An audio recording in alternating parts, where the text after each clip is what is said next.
নমস্কার বন্ধুরা, job tutorial একাডেমির অফিসিয়াল ইউটিউব চ্যানেলে তোমাদের প্রত্যেককে স্বাগত। প্রিয় দর্শক বন্ধু, তোমরা দেখো গ্রাম পঞ্চায়েতের তরফ থেকে 2026 সালে নতুন নিয়োগ বিজ্ঞপ্তি প্রকাশিত হয়েছে, যেখানে একাধিক শূন্যপদে এই নিয়োগটি হতে চলেছে।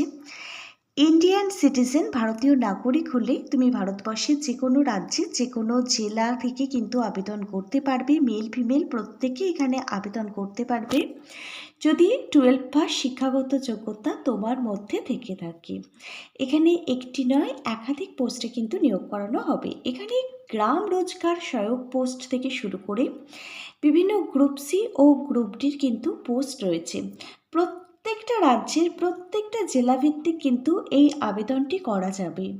আর তোমার জব পোস্টিং কিন্তু তোমার বাড়ির আশেপাশে যে সমস্ত গ্রাম পঞ্চায়েতগুলো রয়েছে সেই গ্রাম পঞ্চায়েতগুলোর মধ্যে যে কোনো একটি গ্রাম পঞ্চায়েতে কিন্তু হবে। এবারে সম্পূর্ণ আবেদনটি প্রত্যেককে কিন্তু অনলাইনে করতে হবে নির্দিষ্ট সংস্থার অফিসিয়াল ওয়েবসাইট ভিজিট করে। আজকে এই গ্রাম পঞ্চায়েত রিক্রুটমেন্ট 2026 সালের নতুন বিজ্ঞপ্তি অনুযায়ী প্রত্যেকটা তথ্যই আমরা তোমাদের প্রত্যেকের সামনে তুলে ধরবো আজকের এই ভিডিওর মাধ্যমে। প্রত্যেকের কাছে আমার অনুরোধ রইল আজকের ভিডিওটা প্রথম থেকে শেষ পর্যন্ত দেখবার জন্য। আর চ্যানেলে নতুন হয়ে থাকলে তোমরা যদি চাও তোমাদের প্রত্যেকটা রাজ্যের প্রত্যেকটা জেলার সরকারি এবং বেসরকারি চাকরির জব আপডেটগুলো সম্পূর্ণটাই বিনামূল্যে প্রতিদিনই নিজেদের বাড়িতে বসে পেতে, তাহলে অবশ্যই কিন্তু তোমাদের এই একাডেমি জব টিউটোরিয়াল একাডেমিকে একটা সাবস্ক্রাইব করে রাখবে। প্রিয় ক্যান্ডিডেট, এবার তাহলে দেখে নেওয়া যাক গ্রাম পঞ্চায়েত ভিত্তিক প্রকাশিত হওয়া অফিসিয়ালি বিজ্ঞপ্তিটা। তোমরা প্রত্যেকেই অনস্ক্রিনে প্রকাশিত হওয়া অফিসিয়ালি বিজ্ঞপ্তিটা দেখতে পাচ্ছ। এখানে গ্রামীণ রোজগার সেবক পদে নিয়োগের জন্য বিজ্ঞপ্তি প্রকাশিত হয়েছে। এখানে আরও অন্যান্য পোস্টেও কিন্তু নিয়োগ করানো হবে। বিভিন্ন পোস্টগুলোর মধ্যে রয়েছে, এই বিজ্ঞপ্তির মধ্যে পঞ্চায়েত অ্যাসিস্ট্যান্টের পোস্ট রয়েছে, ব্লক এমপ্লয়মেন্ট অ্যাসিস্ট্যান্টের পোস্ট রয়েছে, জুনিয়র ইঞ্জিনিয়ারের পোস্ট রয়েছে, ব্লক প্রোগ্রাম অফিসার যাকে সংক্ষেপে বিপিও বলা হয়, এই বিপিওরও কিন্তু এখানে পোস্ট রয়েছে। এছাড়াও তুমি যদি হায়ার পজিশনে আবেদন করতে চাও তাহলে তুমি করতে পারো। সেক্ষেত্রে state rural development mission SRDM যাকে বলা হয় এবং নারেগা টেকনিক্যাল উইন্সেও তুমি তোমার আবেদনটি করতে পারবে। এখানে 9440টি শূন্যপদেই কিন্তু এই নিয়োগটি হতে চলেছে। তবে ভারতবর্ষের প্রত্যেকটা রাজ্য থেকে কিন্তু এই নিয়োগটি হচ্ছে না, তবে কিছু রাজ্যের জন্য কিন্তু এই নিয়োগ বিজ্ঞপ্তি প্রকাশিত হয়েছে। সেই সমস্ত রাজ্য মিলিয়েই কিন্তু 9440টি শূন্যপদে নিয়োগ হবে।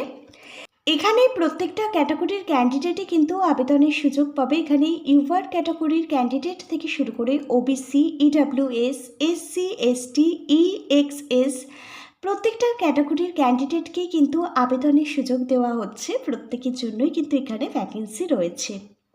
এবারে আসা যাক এডুকেশন কোয়ালিফিকেশান অর্থাৎ শিক্ষাগত যোগ্যতাটির প্রসঙ্গে। তুমি যদি মাধ্যমিক ক্লাস 10 পাস করো তুমি এখানে আবেদন করতে পারবে।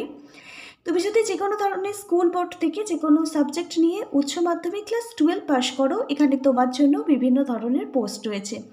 তবে তোমাদের প্রত্যেককে কিন্তু কম্পিউটার জানতে হবে। Diploma in computer application DCA তোমাদের প্রত্যেকের কিন্তু একটি সার্টিফিকেট থাকতে হবে।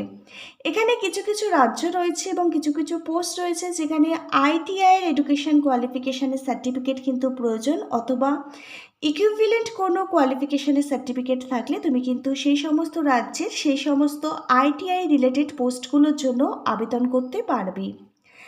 আবেদনকারীর বয়স থাকতে হবে 18 বছর বয়স থেকে শুরু করে 35 বছরের মধ্যে। তবে এটা জেনারেল ক্যাটাগরির ক্যান্ডিডেটদের জন্য 1 জানুয়ারি 2026 অনুযায়ী তোমার বয়সটি কিন্তু এখানে বিবেচ্য হবে। SC ST ক্যাটাগরির ক্যান্ডিডেটরা অ্যাজ পার গভর্নমেন্ট রুলস অনুযায়ী এজ রিল্যাক্সেশন পাবে, 5 বছর অতিরিক্ত বয়সের ছাড় পাবে। ওবিসি ক্যাটাগরির ক্যান্ডিডেটরা গভর্নমেন্ট রুলস অনুযায়ী 3 বছর আরও অতিরিক্ত কিন্তু এখানে বয়সের ছাড় পাবে। গ্রাম পঞ্চায়েতের তরফ থেকে গ্রাম রোজগার সেবক পোস্টে তোমার যদি চাকরিটা হয়ে যায়, এখানে তোমাকে কী কী কাজ করতে হবে জেনে নাও। এখানে মেনটেন্স জব কার্ড, তোমাকে জব কার্ড মেনটেন্স করতে হবে। তার মধ্যে রাস্তা, পুকুর এবং রুরাল ইন্সপেকচারের মনিটরিংয়ের কাজ থাকবে। অ্যাসিস্টিং দ্য পঞ্চায়েত অফিসারকে কিন্তু অ্যাসিস্টেড করতে হবে। Preparing daily and monthly progress report, প্রতিদিন এবং মান্থলি কিন্তু প্রোগ্রেস রিপোর্ট প্রিপেয়ারিং করতে হবে। এছাড়াও এনসিওরিং ট্রান্সফরমেশি এই কাজও কিন্তু করতে হবে। একটু বিষয়টা বুঝিয়ে দিচ্ছি, এখানে ফান্ড ইউটিলাইজেশন এবং রেকর্ড কিপিংয়ের কাজও কিন্তু করতে হবে। এবার জেনে নেওয়া যাক এখানে সিলেকশন প্রসেস অর্থাৎ নিয়োগ প্রক্রিয়া কি রয়েছে। এখানে সবার প্রথমে তোমাদের কিন্তু আবেদন করতে হবে। আবেদনটি করবার পর মাধ্যমিক এবং উচ্চ মাধ্যমিকের রেজাল্টের ওপর ভিত্তি করেই কিন্তু তোমাদের ডাকা হবে রিটেন এক্সাম লিখিত পরীক্ষার জন্য। সবাইকে লিখিত পরীক্ষায় ডাকা হচ্ছে না, মাধ্যমিক উচ্চ মাধ্যমিকের যাদের হায়ার মার্কস থাকবে তাদেরই কিন্তু ডাকা হবে রিটেন এক্সামের জন্য।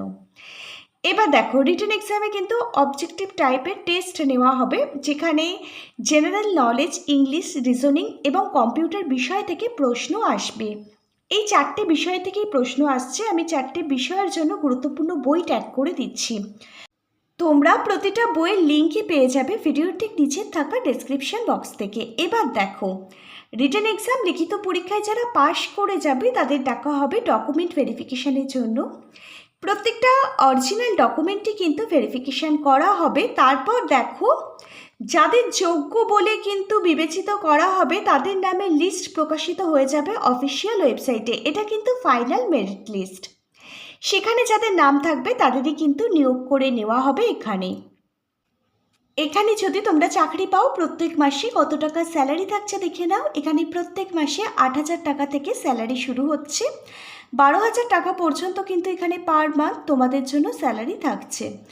এখানে গ্রেড পে অন্যান্য অ্যালাওয়েন্সগুলোও কিন্তু স্যালারির সাথে অ্যাড হবে। এখানে দেখো, অন্যান্য অ্যালাওয়েন্স মানে ডিএ টিএ অ্যাড হয়ে কিন্তু এখানে 12,000 টাকার জায়গায় 18,000 টাকা পরবর্তী সময় এবং স্টার্টিংয়ে 8,000 টাকার জায়গায় 15,000 টাকা কিন্তু শুরুতেই বেতন দাঁড়াচ্ছে।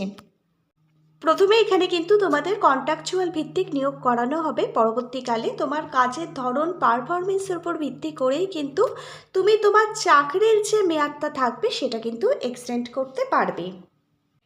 এবারে সম্পূর্ণ আবেদনটি অফলাইনে নয়, অনলাইনে করতে হবে। রুরাল ডেভেলপমেন্ট অ্যান্ড ডিপার্টমেন্টের যে অফিসিয়াল ওয়েবসাইট রয়েছে তোমার স্টেটের, সেই অফিসিয়াল ওয়েবসাইট ভিজিট করেই তোমাদের আবেদন প্রক্রিয়াটি কমপ্লিট করতে হবে অনলাইনের মাধ্যমে। প্রত্যেকটা যোগ্য ক্যান্ডিডেট অবশ্যই তোমরা এখানে আবেদন করে দেওয়ার চেষ্টা করো। এখানে ভারতবর্ষের কিছু কিছু স্টেটের জন্যই কিন্তু নিয়োগ প্রক্রিয়া শুরু হবে। বিহার, উড়িষ্যা, ওয়েস্ট বেঙ্গল, ঝাড়খণ্ড, উত্তরপ্রদেশ, মধ্যপ্রদেশ, ছত্তিশগড়, রাজস্থান, মহারাষ্ট্র এই সমস্ত রাজ্য থেকে কিন্তু এখানে আবেদন করা যাবে। তোমরা অবশ্যই এখানে আবেদন করে দেওয়ার চেষ্টা করো, কারণ দারুণ অপরচুনিটি তোমাদের প্রত্যেকের জন্য প্রকাশিত হতে চলেছে। আজকে তাহলে এখানে এই পর্যন্তই। আজকের ভিডিওটা যদি একটি ইনফরমেটিভ ভিডিও বলে মনে হয় অবশ্যই একটি লাইক করে দিও। Hare Krishna, Radhe Radhe, thank you universe. ধন্যবাদ সবাইকে।